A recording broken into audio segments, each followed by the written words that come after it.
فرزند زہرا یہ حالات برے ہیں۔ کاشانہ بصیرت ایک ایسا مکمل یوٹیوب چینل جس پر محروم بصارت کے لیے بالخصوص اور تمام افراد کے لیے بالعموم سینکڑوں کی تعداد میں اسلامی کتب دستیاب ہیں۔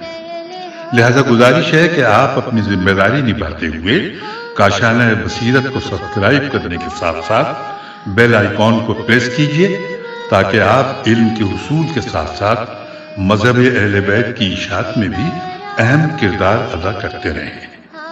کاشانہ بصیرت۔ فرزند زہرا یہ حالات برے ہیں۔ بسم اللہ الرحمن الرحیم۔ السلام علیکم سامعین، کاشانہ بصیرت کے یوٹیوب چینل پر ہم پڑھ رہے ہیں کتاب 250 سالہ انسان جلد سوم، جس میں تاریخ امامت کے 4 ادوار کا ذکر ہے۔ ہم دوسرا دور پڑھ رہے ہیں۔ رائٹر ہیں آیت اللہ العظمیٰ سید علی خامنائی، مترجم سید کوثر عباس موسوی۔ ریڈنگ کے پارٹ 34 کتاب کے صفحہ 296 پر ہم پڑھنے جا رہے ہیں علوی حکومت کے فتنے کے حوالے سے جنگ صفین کی تفصیلات۔ آئیے مل کر پڑھتے ہیں۔ حکومت علوی کے سامنے 3 محاذ تھے: قاسطین، مارقین اور ناقصین۔ مارقین اور ناقصین کا محاذ اندر کے لوگوں پر مشتمل تھا، البتہ یہ وہ اپنے لوگ تھے جو یا دشمن کے دام فریب میں آ گئے تھے یا دولت و ثروت، جاہ طلبی اور نفسانی خواہشات کے جال میں پھنس گئے تھے، یا اپنی حماقتوں، جہالتوں اور تعصبات کا شکار تھے۔ لیکن محاذ قاسطین، قاف الف سین توئی یہ نون، دشمن کا محاذ تھا۔ یہ وہ محاذ تھا جس کو علی علیہ السلام سے صلح منظور نہیں تھی۔ امیر المومنین علیہ السلام کی خلافت کے ابتدائی ایام میں کچھ لوگوں نے آپ سے عرض کی، یا امیر المومنین علیہ السلام، معاویہ بن ابو سفیان کو کچھ عرصہ حکومت کر لینے دیجیے۔ امام علیہ السلام نے فرمایا کہ اگر میں حاکم ہوں تو وہ اس حکومت کا گورنر نہیں رہ سکتا، اسے ہٹنا ہوگا۔ مشورہ دینے والوں نے امیر المومنین علیہ السلام کے موقف کو غلطی پر محمول کیا اور کہا کہ آپ علیہ السلام نے سیاسی غلطی کی ہے۔ در حقیقت یہ لوگ خود سیاست سے ناآشنا تھے۔ امیر المومنین علیہ السلام کا اقدام بہت ہی معقول تھا، کیونکہ معاویہ بن ابو سفیان طلحہ و زبیر کی طرح نہ تھا۔ اگر امام علیہ السلام امیر معاویہ کو شام کی گورنری پر برقرار رکھتے تو کیا وہ خاموش رہتا؟ ہرگز نہیں۔ قاسطین کی جماعت کسی صورت امیر المومنین علیہ السلام کی حکومت کے ساتھ نباہ نہیں کر سکتی تھی۔ امیر المومنین علیہ السلام جس قدر پیچھے ہٹتے، اسی قدر قاسطین آگے بڑھتے۔ ان میں کوئی قدر مشترک نہ تھی، وہ کہیں اکٹھے نہیں ہو سکتے تھے مگر میدان جنگ میں۔ امیر المومنین علیہ السلام کو اس کا علم تھا۔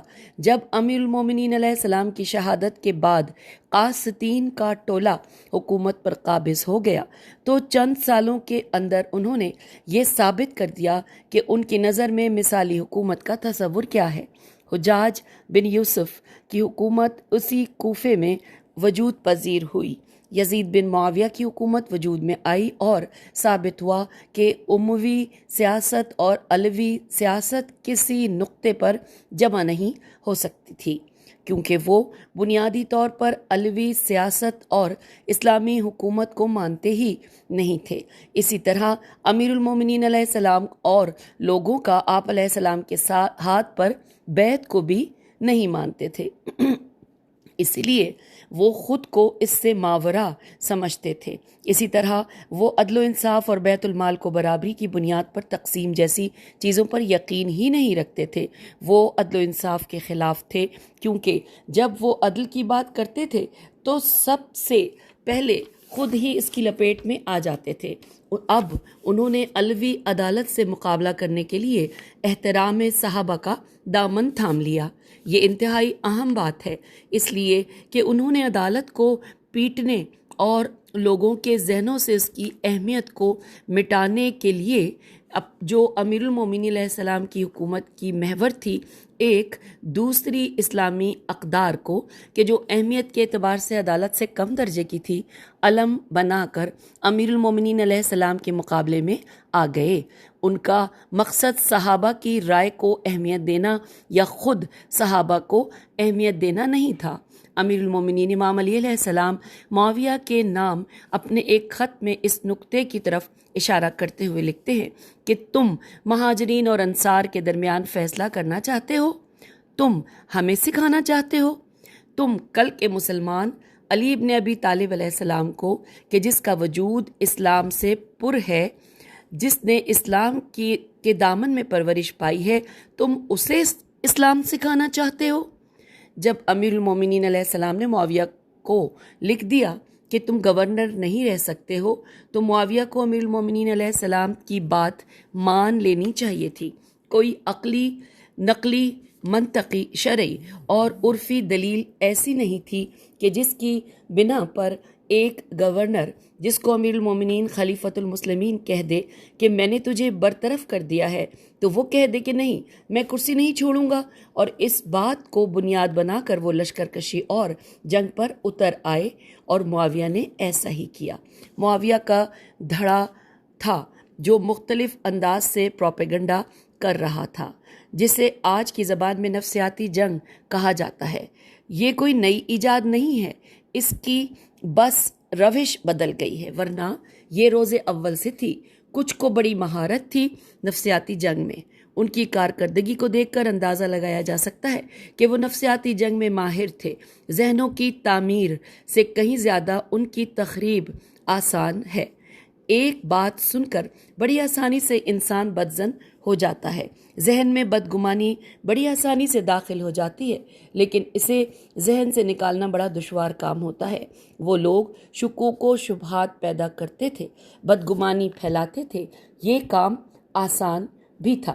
امیر المومنین امام علی علیہ السلام نے مکے میں متعین اپنے گورنر قسم قاف سین سے میم بن عباس، جو عبداللہ ابن عباس رضی اللہ کے بھائی تھے، ان کو ایک خط لکھا کہ قسم ابن عباس امیر المومنین علیہ السلام کی شہادت تک مکہ کے گورنر تھے، اور آپ علیہ السلام کی شہادت کے بعد بھی انتظامی اور سیاسی امور میں مشغول رہے اور بعد ازاں سمرقند چلے گئے۔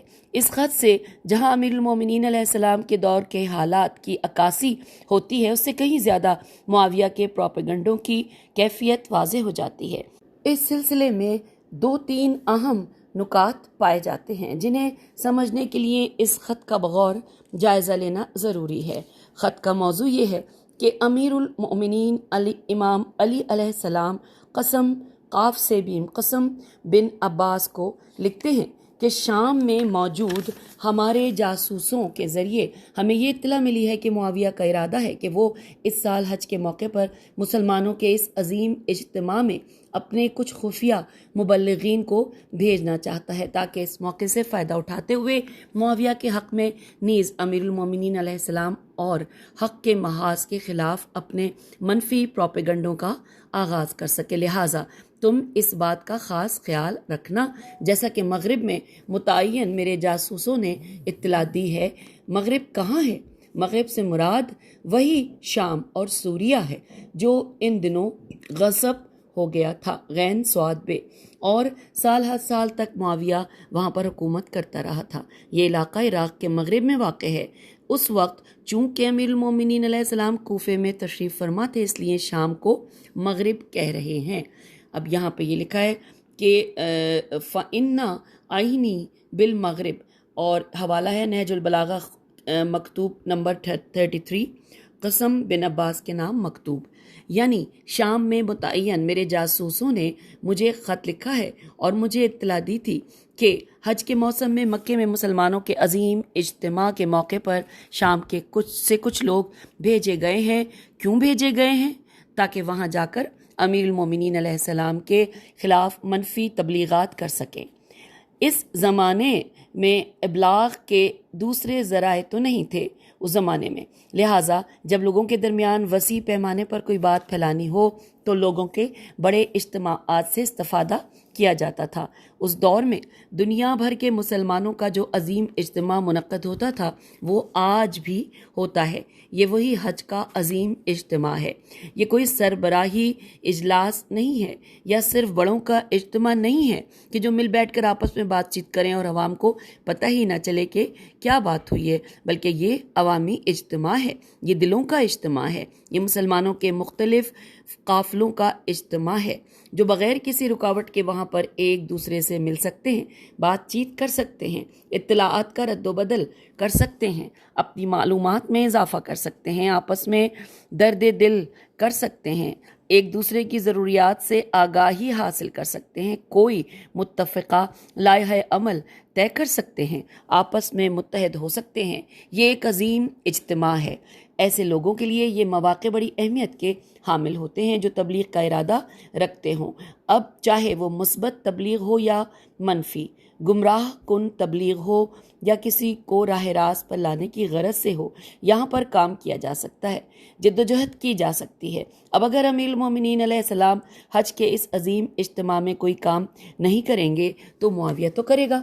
اگر امیر المومنین علیہ السلام کے نمائندے اور آپ علیہ السلام کے متعین گورنر وہاں کچھ کر نہ سکے تو وہ تو وہاں پہنچ جائے گا۔ یہ کھیتی باڑی کے لیے ایک وسیع و عریض جگہ ہے، اگر چاہو تو اس پر کام کر سکتے ہو۔ کبھی بھی گناہ کو لوگوں کے کاندھوں پر نہیں ڈالنا چاہیے کہ وہ بے خبر کیوں ہیں، بلکہ گناہ کو اس شخص کے کاندھے پر ڈال دینا چاہیے جو لوگوں کو باخبر کر سکتا تھا لیکن نہیں کیا۔ اگر اس کھیتی باڑی کی جگہ کوئی اور کسان آ جائے اور وہاں پر بیج بوئے فصل حاصل کرے تو اس کا گناہ تمہارے ذمے نہ کہ اس کھیت کے، کیونکہ کھیت کا تو یہ کام ہے کہ وہاں پر جس چیز کا بھی بیج بویا جائے اسے پرورش دے اور اپنی پوری صلاحیتوں کو بروئے کار لاتے ہوئے اس بیج کو ایک تناور درخت بنا کر اپنے مالک کو فائدہ پہنچائے۔ یہی کھیت کا کام ہے۔ اگر ایسا نہ ہو تو پھر تو وہ کھیت ہی نہیں ہے۔ یہاں غلطی تمہاری ہے کہ تم نے ہل نہیں چلایا ہے، بیج نہیں بویا ہے، اور اگر بیج بویا ہے تو اسے پانی نہیں دیا ہے، اس کا خیال نہیں رکھا ہے۔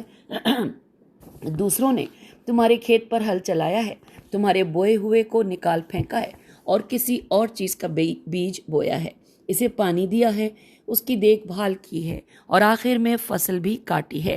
اب تم بیٹھ کر اپنا سر پیٹ رہے ہو اور کھیت کو برا بھلا کہہ رہے ہو، کیا یہ کوئی عقل مندی ہے؟ حج کے موسم کی مثال بھی ایسی ہی ہے۔ اگر تم اس سے فائدہ نہیں اٹھاؤ گے تو دوسرا ضرور استفادہ کرے گا۔ یہ تمہاری غلطی ہے، نہ حج کے موسم کی اور نہ ہی ان لوگوں کی جو اس موسم میں وہاں جمع ہو جاتے ہیں۔ شام کے کچھ لوگوں نے معاویہ سے پیسے لیے ہیں، انہیں زور دے کر یہ بات سمجھائی گئی ہے کہ وہ مکے جا کر امیر المومنین علیہ السلام اور کوفے کی حکومت کے خلاف پروپیگنڈا کریں اور لوگوں کو یہ باور کرائیں کہ یا تو علی علیہ السلام نے خود عثمان کو قتل کیا ہے یا دوسروں نے قتل کیا ہے، لیکن آپ دیکھتے رہے ہیں اور دونوں ہی صورتوں میں آپ مجرم ہیں۔ اب چونکہ مجرم ہیں تو آپ پر کیس ہونا چاہیے، لہٰذا آپ مسلمانوں کا خلیفہ نہیں بن سکتے۔ کیس کی تفتیش کون کرے گا؟ مقتول کے ورثاء اور اس کے خون کے وارث۔ مقتول کے وارث کون ہیں؟ معاویہ بن ابی سفیان۔ ان تبلیغات کا نتیجہ یہ ہے کہ علی علیہ السلام جا کر معاویہ کے سامنے اپنی صفائیاں پیش کریں اور معاویہ ابن ابی سفیان عثمان کے خون کا دفاع کے عوامی نعرے کے ذریعے مقدس مآب بن کر مقتول کا وارث اور علی علیہ السلام قاتل قرار پائے۔ البتہ ہمیشہ سے ایسا ہوتا رہا ہے کہ جو بھی اکیلا قاضی کے پاس گیا ہے وہ راضی لوٹا ہے۔ جب کوئی انسان اکیلا ہی لوگوں کے دلوں میں کوئی بات ڈال دیتا ہے، چاہے اس کے مقابلے میں کوئی بھی مقرر اور مبلغ ہی کیوں نہ ہو، لوگ اس کی بات قبول کرتے ہیں اور کہتے ہیں کہ وہ سچ کہتا ہے۔ یہاں پر ہوشیاری اور بیداری کا مظاہرہ کرنے کی ضرورت ہے۔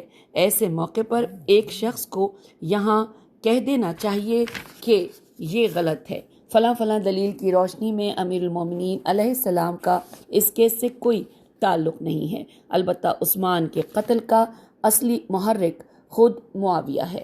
معاویہ ہی تھا جس نے عثمان کو قتل ہوتا ہوا دیکھا تھا اور اب وہ کیسے عثمان کے قاتلوں سے بدلے کی بات کر سکتا ہے؟ معاویہ کو یہ حق نہیں پہنچتا ہے کہ وہ اس بارے کسی سے وضاحت مانگے۔ اولاً تو یہ کہ معاویہ سے زیادہ عثمان کے قریبی دوسرے رشتہ دار اور عزیز و اقارب موجود ہیں۔ دوسری بات یہ کہ ایک ایسے معاشرے میں جہاں امیر المومنین امام علی علیہ السلام جیسی شخصیت کی حکومت ہو، وہاں سب کا باپ علی علیہ السلام ہے۔ سب کو آ کر علی علیہ السلام کی خدمت میں اپنی صفائیاں پیش کرنی چاہیے۔ سب کو چاہیے کہ وہ اپنا کیس علی علیہ السلام کے سامنے پیش کریں۔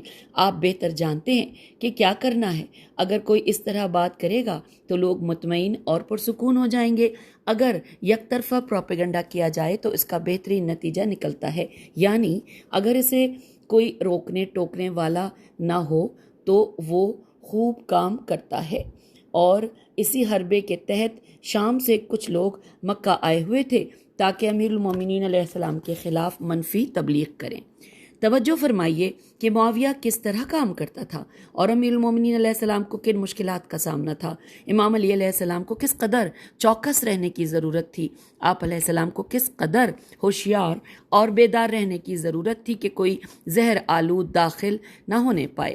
امیر المومنین علیہ السلام کو معاویہ کے مقابل کتنی ہوشیاری کے ساتھ اپنی ذمہ داریاں نبھانے کی ضرورت تھی۔ امیر المومنین علیہ السلام ایک طاقتور لشکر لے کر شام کی طرف چل پڑے۔ معاویہ بھی اپنے لشکریوں کے ساتھ امام کا مقابلہ کرنے کے لیے روانہ ہوا۔ صفین کے مقام پر دونوں کا آمنا سامنا ہوا۔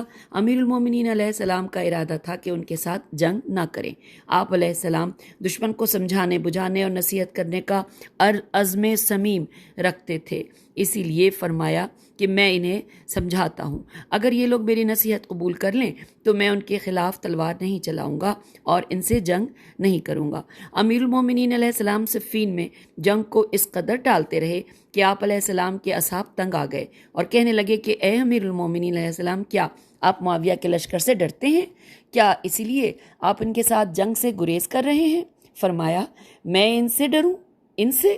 میں نے جوانی میں بڑے بڑے پہلوانوں کو زیر کیا ہے، سال ہا سال گزر چکے ہیں، مگر کوئی خوف یا خطرہ مجھے میدان سے ہٹا نہیں سکا، کیا میں ڈروں گا؟ اچھا، یہاں پر حوالہ ہے اب جو آگے گفتگو ہے کہ نہج البلاغہ کا خطبہ 55 اپنے ان سپاہیوں کے جواب میں کہ جنہوں نے جنگ کے آغاز پر آپ پر جنگ شروع کرنے میں تاخیر کا الزام لگایا تھا۔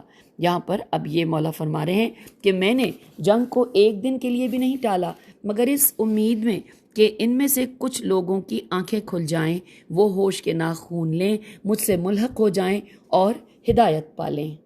یہ میرے نزدیک انہی گمراہی کی حالت میں قتل کرنے سے زیادہ پسندیدہ ہے۔ امام کا یہ مشفقانہ سلوک کس قدر عجیب ہے۔ آپ علیہ السلام اپنی زبردست قوت فیصلہ اور اصول پسندی کے باوجود گناہ گاروں، اشتباہ کرنے والوں اور فریب کھانے والوں کے ساتھ شفقت و مہربانی سے پیش آتے ہیں اور فرماتے ہیں کہ میں اس بات کو ترجیح دیتا ہوں کہ گمراہ ہونے والا گمراہی کی حالت میں قتل ہونے کے بجائے میرے ذریعے ہدایت حاصل کرے اور گمراہی سے نکل آئے۔ صفین میں امیر المومنین علیہ السلام کا ارادہ یہ تھا کہ ممکنہ صورت میں لوگوں کی رہنمائی اور ہدایت کا سامان کریں، لیکن معاویہ کے لشکریوں نے شروع سے ہی ایسی صورتحال پیدا کر دی تھی کہ جنگ کی آگ بھڑک گئی۔ انہوں نے پانی کے اس گھاٹ پر قبضہ کر لیا جس سے دونوں لشکریوں کو استفادہ کرنا چاہیے تھا، اور پھر انہوں نے امیر المومنین علیہ السلام کے لشکر پر پانی بند کر دیا۔ جب امیر المومنین علیہ السلام کا لشکر وہاں پہنچا تو سپاہیوں نے مشاہدہ کیا کہ پانی کے واحد گھاٹ پر شامی لشکر کا قبضہ ہے، اور تو اس موقع پر امیر المومنین علیہ السلام نے ایک بہت ہی جامع، مختصر اور دل پذیر خطبہ فرمایا۔ مولا کا یہ خطبہ نہج البلاغہ کے خطبہ نمبر 51 کہ نہر فرات کا قبضہ چھڑانے کا حکم، اس کے حوالے سے تھا کہ یا تو ذلت اور زبوں حالی کی تصویر بن کر یوں ہی پڑے رہو اور پیاس سے مر جاؤ، یا مردوں کی طرح اٹھو اور اپنی تلواروں کو دشمنوں کے خون سے سیراب کرو تاکہ تم خود پانی سے سیراب ہو سکو۔ یہ سن کر امیر المومنین علیہ السلام کے لشکر نے حملہ کر دیا اور پانی کے گھاٹ کو دشمنوں سے چھین کر انہیں پسپا کر دیا۔ یوں نہ صرف یہ کہ وہ خود سیراب ہوئے بلکہ انہوں نے دشمنوں کے لیے بھی پانی کی سہولت برقرار رکھی۔ امام نے دشمن کے ساتھ وہ سلوک نہیں کیا جو انہوں نے آپ کے لشکر کے ساتھ کیا تھا۔ اس کے باوجود امیر معاویہ اور ان کے حامی فوج کے غلط دباؤ کی وجہ سے جنگ شروع ہو گئی اور جاری رہی۔ انسان جب جنگ صفین کے واقعات پڑھتا ہے تو اس کا دل کانپ اٹھتا ہے۔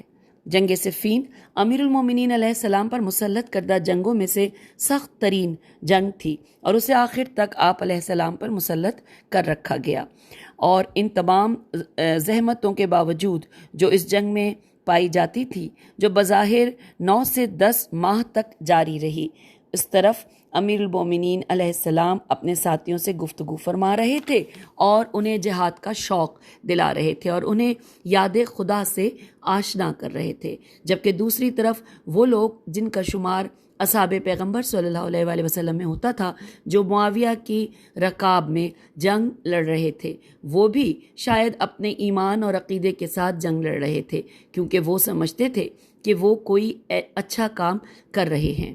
معاویہ بصر بن ارتات الف ریت توئے الف گولتا بصر بن ارتات اور عمرو بن عاص وغیرہ جب بھی لوگوں سے گفتگو کر رہے ہوتے تھے تو آپ کے خیال میں وہ کیا کہتے ہوں گے؟ وہ بھی حمد الہی اور ذکر الہی کے ساتھ اسلام اور پیغمبر اسلام صلی اللہ علیہ وآلہ وسلم کے لیے جنگ لڑنے کی باتیں کرتے تھے۔ امیر المومنین کی مشکل یہ تھی، اسی لیے آپ علیہ السلام نہج البلاغہ کے ایک خطبے میں ان حالات کے بارے میں گلا کرتے ہوئے درد دل کرتے ہیں۔ جس شخص نے اس نفسیاتی جنگ کے مقابلے کی ذمہ داری اٹھائی وہ جناب عمار یاسر تھے۔ وہ محاذ کے ایک طرف سے دوسری طرف جاتے، مجاہدین کے ہر گروہ کے پاس جاتے، اس سے بات کرتے، حقائق بیان کرتے تھے، اور اس کا بہت زیادہ اثر بھی ہوا۔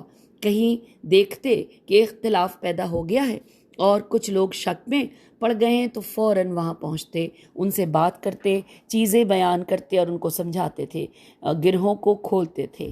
ایک دن امیر المومنین علیہ السلام کے سپاہی تذبذب کا شکار ہو گئے۔ جنگوں میں ایسا ہوتا ہے، جب کبھی جنگ طویل ہو جاتی ہے، کامیابی حاصل کرنے میں دیر لگتی ہے، تو وہ لوگ جو تھوڑا بہت سست ہوتے ہیں وہ تذبذب کا شکار ہو جاتے ہیں، ورنہ ایسا نہیں۔ اگر وہ فوراً حملہ کر دیں اور کامیابی کے ساتھ آگے بڑھیں تو ٹھیک ہے۔ غالباً لوگوں کے دل استوار ہوتے ہیں، جب کبھی ذرہ برابر بھی حالات بدل جاتے ہیں تو وہ سست پڑ جاتے ہیں اور کم حوصلے کے مالک لوگوں کے ذہنوں میں سوالات پیدا ہونا شروع ہو جاتے ہیں۔ لکھا ہے کہ ان میں سے کچھ لوگوں کے ذہنوں میں شبہات پیدا ہو گئے۔ ایسے لوگوں کے ذہن جب کوئی سوال ان کے ذہنوں میں جب کوئی سوال آتا ہے، نہ تو خود اسے حل کر سکتے ہیں اور نہ ہی کسی مناسب شخص سے سوال کرتے ہیں، بلکہ وہ ان خیالات کو بنیاد بنا کر افواہیں پھیلانا شروع کر دیتے ہیں اور اپنے ارد گرد ایک حلقہ بنا لیتے ہیں، اور وہ تذبذب کا شکار ہو گئے اور کہنے لگے کہ آخر ہم لوگ آپس میں کیوں لڑتے ہیں؟ وہ بھی نماز پڑھتے ہیں اور ہم بھی نماز پڑھتے ہیں، وہ بھی قرآن پڑھتے ہیں اور ہم بھی قرآن پڑھتے ہیں، وہ بھی پیغمبر صلی اللہ علیہ وآلہ وسلم کا نام لیتے ہیں اور ہم بھی، لہٰذا وہ لوگ تذبذب کا شکار ہو گئے۔ اس وقت عمار یاسر رضی اللہ تقریباً 80 سالہ پیر تھے۔ وہ لشکر کے درمیان جا کر کھڑے ہو گئے اور ان کے سامنے کچھ حقائق بیان کیے اور ان پر واضح کر دیا کہ مسئلہ یہ نہیں ہے کہ وہ بھی نماز پڑھتے ہیں اور تم بھی نماز پڑھتے ہو، اور آپ نے فرمایا کہ وہ پرچم جو آپ کے بالمقابل موجود ہے، یعنی بنی امیہ کا پرچم، اسے میں نے جنگ بدر اور جنگ احد میں رسول خدا صلی اللہ علیہ وآلہ وسلم کے مقابلے میں دیکھا ہے۔ جو لوگ آج اس پرچم کے نیچے کھڑے ہیں، معاویہ و عمرو عاص وغیرہ، وہی اس وقت بھی اس پرچم کے نیچے کھڑے تھے۔ جنگ احد میں بھی معاویہ، عمرو عاص اور بنو امیہ کے دوسرے سرکردہ لوگ پیغمبر اکرم صلی اللہ علیہ وآلہ وسلم کے بالمقابل کھڑے تھے۔ آپ رضی اللہ نے فرمایا، یہاں پہ لکھا ہے کہ آپ نے فرمایا کہ اس پرچم کے نیچے جن لوگوں کو دیکھ رہے ہیں وہ وہی لوگ ہیں جو پیغمبر اکرم صلی اللہ علیہ وآلہ وسلم کے خلاف اٹھ کھڑے ہوئے تھے، جنہیں میں نے اپنی آنکھوں سے دیکھا ہے، اور جس پرچم تلے آپ کھڑے ہیں جس کے علم بردار امیر المومنین علیہ السلام یعنی بنو ہاشم کا پرچم، اسے میں نے جنگ بدر و احد میں دیکھا ہے۔ جو لوگ اس پرچم کے نیچے کھڑے ہیں یعنی امیر المومنین علیہ السلام اور آپ کے اصحاب، وہ اس وقت بھی اس پرچم کے نیچے کھڑے تھے۔ اس سے بہتر اور کیا علامت ہو سکتی ہے؟ ملاحظہ کریں کہ کتنی خوبصورت علامت ہے۔ پرچم بھی وہی، جنگ احد والے ہیں اور لوگ بھی وہی ہیں۔ بس ان دونوں محاذوں کے درمیان فرق یہ ہے کہ اس پرچم کے حامل لوگ اس وقت برملا اپنے کفر کا اظہار کر رہے تھے، جبکہ آج وہ لوگ اسی پرچم تلے مسلمان ہونے کا دعویٰ کر رہے ہیں، لیکن لوگ وہی ہیں اور پرچم بھی وہی ہے۔ آپ چیزوں کے ظواہر سے اشتباہ میں نہ پڑ جائیں، حقائق کو ہرگز نہ بھلائیں، ان ظاہری امور کے باعث معرفت کا دامن ہاتھ سے جانے نہ دیں۔ عمار یاسر رضی اللہ نے اپنی جامع اور جوشیلی تقریر سے لوگوں کے دلوں کو گرما دیا۔ اس تقریر سے لوگوں کے شکوک دور ہو گئے۔ امیر المومنین علیہ السلام نے انہی شکوک و شبہات کے پیش نظر جنگ صفین میں فرمایا کہ معاویہ کے ساتھ اور گمراہ مسلمانوں کے ساتھ پیکار کا جھنڈا صرف وہی اٹھا سکتا ہے جو بصیرت کا حامل ہو، اور صبر و استقامت کا بھی۔ ان دونوں کے بغیر بات نہیں بنتی، یعنی اگر صبر و استقامت ہو لیکن بصیرت نہ ہو تو اس راہ پر قائم رہنا ممکن نہیں۔ حضرت ابن عباس رضی اللہ کہتے ہیں کہ میں نے ایک ایسے موقع پر دیکھا کہ جب جنگ زوروں پر تھی، عین اسی وقت امیر المومنین علیہ السلام نے آسمان کی طرف نظر فرمائی۔ مجھے تعجب ہوا کیونکہ جنگ کی حالت میں ہر شخص کی مکمل توجہ لڑائی پر مذکور ہوتی ہے کہ تیر کہاں سے آ رہا ہے، تلوار کہاں سے چل رہی ہے اور کون اس کی طرف بڑھ رہا ہے۔ لشکر کا سردار دیکھتا ہے کہ فوج کا کون سا حصہ کمزور پڑ گیا ہے تاکہ اس حصے کی مدد کی جائے۔ ابن عباس کہتے ہیں میں نے پوچھا یا امیر المومنین علیہ السلام، آپ اوپر کی طرف کیوں دیکھ رہے ہیں؟ فرمایا میں دیکھ رہا ہوں کہ کیا ظہر کا وقت ہو گیا ہے تاکہ نماز پڑھ لوں۔ میں نے عرض کی اے امیر المومنین علیہ السلام، ظہر کا وقت ہو گیا ہے، لیکن فی الحال ہم جنگ جاری رکھتے ہیں اور نماز کو مؤخر کرتے ہیں۔ امام علیہ السلام نے میری طرف دیکھا اور فرمایا نہیں، ہم اسی نماز کی خاطر تو جنگ کر رہے ہیں۔ یہ ایک عجیب درس ہے۔ امیر المومنین علیہ السلام کے لشکر نے شامی سپاہیوں کو پیچھے دھکیل دیا اور ان پر زبردست دباؤ ڈالا، یہاں تک کہ خود معاویہ اور عمرو عاص قتل ہونے والے ہی تھے۔ اتنے میں عمرو عاص نے ایک چال چلی اور شامیوں نے قرآن کے نسخوں کو نیزوں کے اوپر بلند کیا تاکہ وقتی طور پر جنگ بندی ہو جائے۔ انہوں نے لوگوں کو دعوت دی کہ آؤ قرآن کے فیصلے پر عمل کریں۔ ظاہر ہے کہ امیر المومنین علیہ السلام اس فریبی نعرے سے دھوکہ کھانے والے نہ تھے۔ ادھر مالک اشتر اگلی صفوں میں لڑ رہے تھے۔ امام کے لشکر میں تنگ نظر اور سادہ لوح افراد کی ایک جماعت نے آپ علیہ السلام پر دباؤ ڈالا کہ اب جب یہ لوگ صلح چاہتے ہیں تو آپ قرآن کا احترام ملحوظ کیوں نہیں رکھتے اور قرآن کے فیصلے کو قبول کیوں نہیں کرتے؟ یہ ایک نہایت تلخ حقیقت ہے کہ ہر زمانے میں امت مسلمہ کو درپیش عظیم ترین مصیبتوں میں سے ایک لوگوں کی تنگ نظری اور سادہ لوحی رہی ہے۔ یہ لوگ اصل حقائق سمجھنے کے بجائے ہمیشہ ظاہر کو دیکھتے رہے ہیں۔ جنگ کے عین وسط میں جبکہ ابھی کامیابی امیر المومنین علیہ السلام کے قدم چومنے ہی والی تھی کہ کچھ بد نیت اور جاہل لوگ آئے اور انہوں نے امیر المومنین علیہ السلام پر حکمیت بریکٹ میں لکھا ہے ثالثی کو مسلط کر دیا۔ آپ علیہ السلام کامیاب ہونے والے تھے۔ بعض نافہم بدشعار لوگ جن کے درمیان ممکنہ طور پر معاویہ کے کارندے بھی موجود تھے، امیر المومنین علیہ السلام کی خدمت میں پہنچے اور کہنے لگے کہ آقا اب مسلمانوں کے ساتھ کیوں جنگ کر رہے ہیں؟ جب انہوں نے نیزوں پر قرآن دیکھا تو ان مقدس معاب اور نادان لوگوں کے دل لرزنے لگے کہ ہائے قرآن!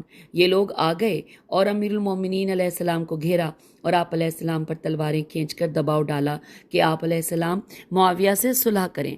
کیوں؟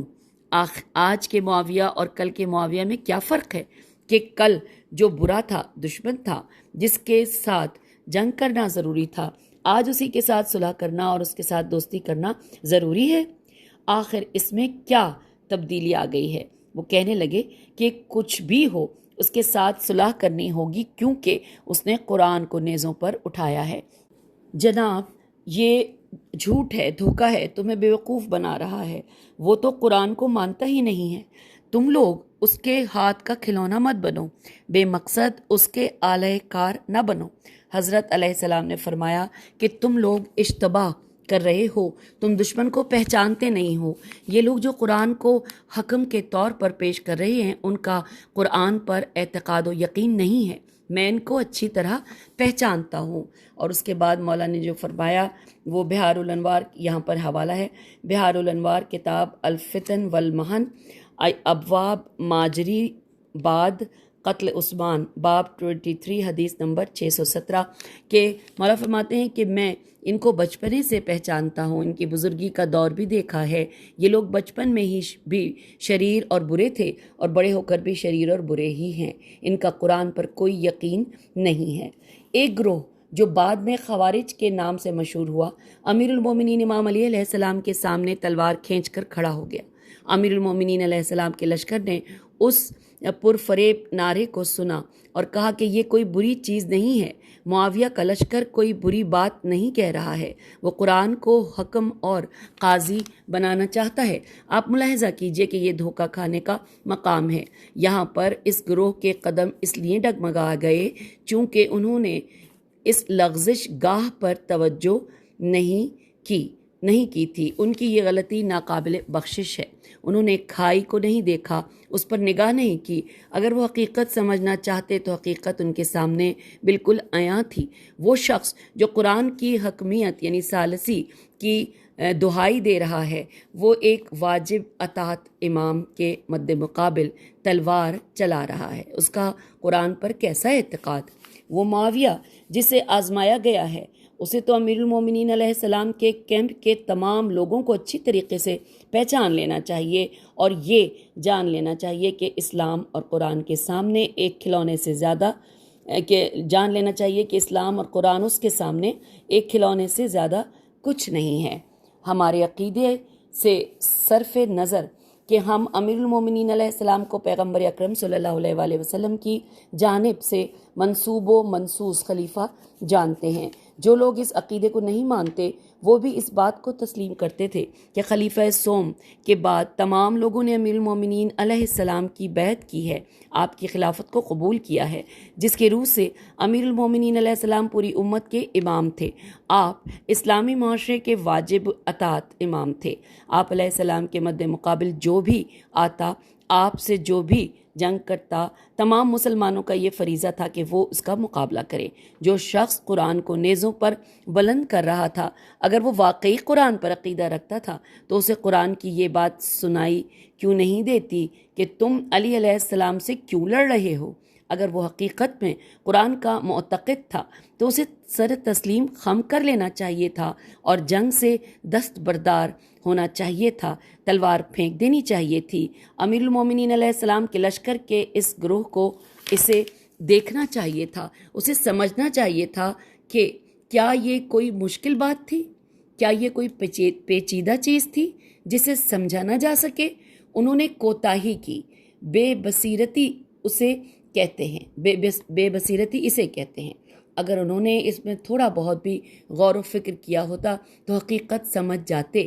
یہ لوگ خود بھی مدینے میں امیر المومنین علیہ السلام کے اصحاب میں شمار ہوتے تھے، یہ اپنی آنکھوں سے دیکھ چکے تھے کہ عثمان کے قتل میں معاویہ کے ماننے والے افراد ملوث تھے۔ انہوں نے عثمان کے قتل میں مدد کی، اس کے باوجود عثمان کے خون کا بدلہ لینے کے لیے اس کے کرتے کا سہارا لیا، انہوں نے خود یہ کام انجام دیا، سارا قصور ان کا اپنا تھا، لیکن اس کے باوجود قصوروار کی تلاش میں تھے۔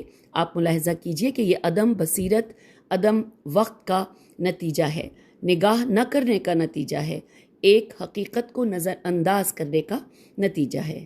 امیر المومنین امام علی علیہ السلام نے ان لوگوں کے دباؤ میں، یہاں تک کہ انہوں نے آپ علیہ السلام پر تلواریں کھینچی اور امیر المومنین علیہ السلام اپنے سپاہیوں سے تو نہیں لڑ سکتے تھے، انہوں نے آ کر مالک اشتر کو پیغام بھیجا کہ وہ پیچھے ہٹ جائیں۔ یوں حکمیت ثالثی کا مسئلہ انجام پایا اور عمرو و عاص کی قیادت میں شامیوں کی سازش کو عملی جامہ پہنایا گیا اور کہا گیا کہ ایک شخص ادھر سے اور ایک شخص ادھر سے بیٹھ کر دونوں کے درمیان فیصلہ کریں گے۔ امیر المومنین امام علی علیہ السلام نے کہا تو پھر ٹھیک ہے میری طرف سے ابن عباس رضی اللہ حکم ہوگا۔ کہنے لگے نہیں، وہ حکم نہیں بن سکتا، کیونکہ وہ ایک تو جنگ کا متمنی ہے اور دوسرا یہ کہ آپ علیہ السلام کا چاہنے والا ہے، وہ آپ علیہ السلام کو پسند کرتا ہے، اس لیے وہ حکم نہیں بن سکتا۔ آپ علیہ السلام نے فرمایا کہ بہت اچھا، تو پھر میری طرف سے مالک اشتر حکم ہوگا، جو ایک بہادر، ہوشیار، بابصیرت اور مخلص شخص تھا۔ کہنے لگے نہیں، وہ بھی حکم نہیں بن سکتا ہے، کیونکہ وہ بھی ابن عباس کی طرح ہے، وہ بھی جنگ سے دستبردار نہیں ہونے والا ہے، ہم اسے ثالث نہیں بنا سکتے۔ امیر المومنین امام علی علیہ السلام نے فرمایا میری طرف ثالثی یہی کریں گے۔ کہنے لگے نہیں۔ ابو موسیٰ اشعری، اب یہ انتخاب عام لوگوں کا کام نہیں تھا۔ عام لوگ ابو موسیٰ اشعری کو کہاں سے جانتے تھے؟ عبداللہ ابن عباس رضی اللہ تو ابو موسیٰ اشعری سے کہیں زیادہ لائق اور اعتماد اور قابل اعتماد اور قابل عزت تھے۔ پس ابو موسیٰ کا انتخاب عام لوگوں کا کام نہیں تھا۔ بعض امور انجام پانے کے بعد، اسی طرح کچھ باتیں کہی جانے کے بعد پتہ چلتا ہے کہ اس کے پیچھے کہانی ہے، کوئی بات اور کوئی منظم ادارہ ہے۔ اب دیکھنا یہ ہے کہ آخر ابو موسیٰ ہے، ابو موسیٰ ہی کیوں؟ ابو موسیٰ کے تو شروع ہی سے امیر المومنین علیہ السلام سے تعلقات صحیح نہیں تھے۔ اور یہاں پر لکھا ہے، اس کے بارے میں مزید جاننے کے لیے مطالعہ کیجئے ضمیمہ نمبر 37، جنگ جبل کے موقع پر ابو موسیٰ کی خلاف ورزیاں، یہاں پہ یہ حوالہ تھا۔